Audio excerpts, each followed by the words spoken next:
Family-friendly rap music appropriate for a off. wedding. Is there such a thing? Full disclosure, I hate rap music. Always have, always will.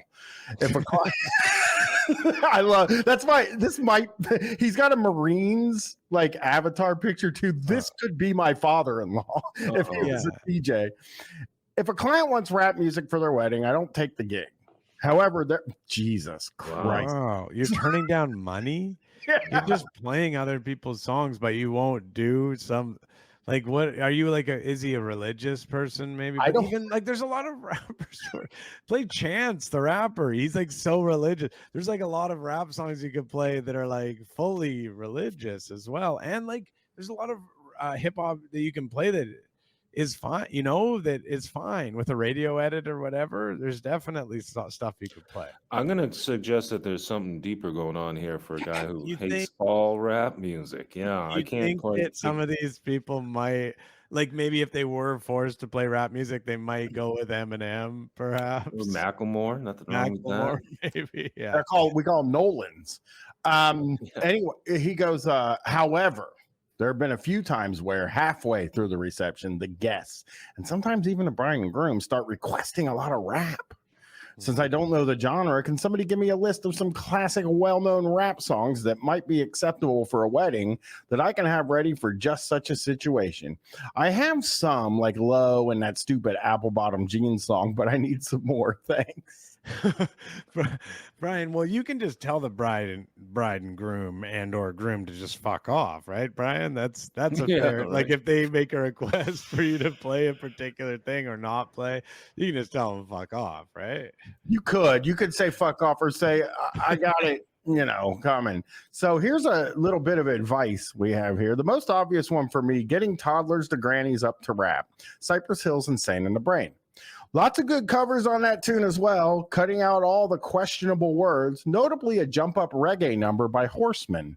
If you're like me and really don't like hardcore rap yet want to keep rap fans happy, use a version. So I brought up the version that he shared so that we can. Insane in the Membrane? It is. And you can play this at a wedding for people from 8 It doesn't 80. But it does have the questionable words. It doesn't, and you might even think that people would be so excited to hear this. All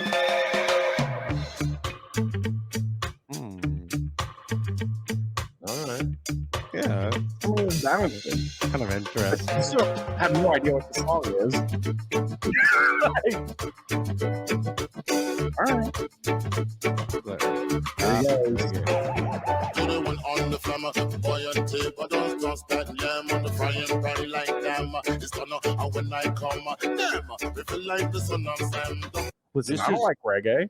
I mean, I didn't mind that at all. Really, that's pretty good. It's pretty good. I didn't mind it. I think that would get people going as well. And I think you got to get to the chorus though, and then they would really recognize what it was as well, and there'd be that kind of recognition as well. That would be kind of make people a little more excited. Let's see. I gotta tell you, if you don't want people getting risque and stuff on the dance floor, then dance hall and reggae and shit like that is not where you want to play because people get horny.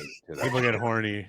I think. Have you seen how some of these dudes dance to that stuff, like doing all these acrobatic tricks and shit? Like, oh yeah, like they flip the girl around. It looks like I have. I lived in the Bahamas for a short time. My mom lived there for a long time, but I lived there for a short time with her, and I spent a lot of time there. And they played rake and scrape music. They have, which is like a variation of similar to reggae music.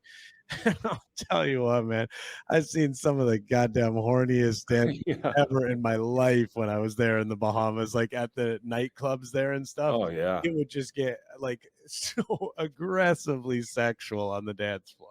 Can I make the point though that like there are radio edits of this song, right?